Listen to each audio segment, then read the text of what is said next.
ГСП онлайн. Городские новости сейчас. Воскресенье, 15:00. Центр детского и юношеского творчества. Открытие нового творческого сезона.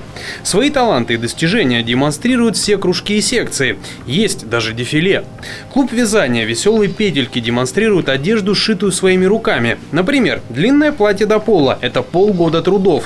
Воспитанницы говорят, сделать такое вроде не так уж сложно, выглядит уникально, а значит есть стимул. Создавать вещи, игрушки своими руками, дарить эксклюзивные подарки можно. Ну, ты вяжешь, ты знаешь, что такого уже ни у кого не будет. То есть эксклюзивные вещи. Ежегодное открытие нового творческого сезона – повод для всех секций блеснуть. Скалолазы, дзюдоисты, танцевальные группы – все делятся своими успехами. Зрителей, в основном это родители, очень много. И это объяснимо. Только в этом году Центр детского творчества принял в свои стены более 1000 новых воспитанников. Ко всему прочему, есть планы расширяться.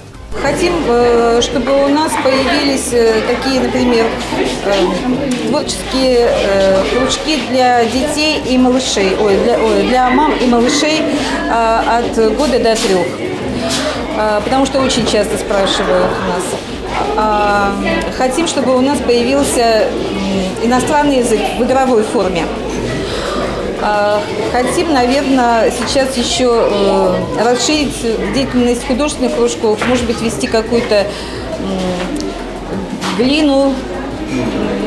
Да, ну и, в общем, очень хотелось бы нам иметь мультстудию. Мультстудия на сегодня – долгоиграющая мечта. А вот новые секции – есть шанс, что они будут созданы уже в этом творческом сезоне. Основной набор детей в кружки и секции на сегодня завершен. Однако еще есть возможность записаться в студию по интересам. Для этого можно обратиться в Центр детского и юношеского творчества в детском парке.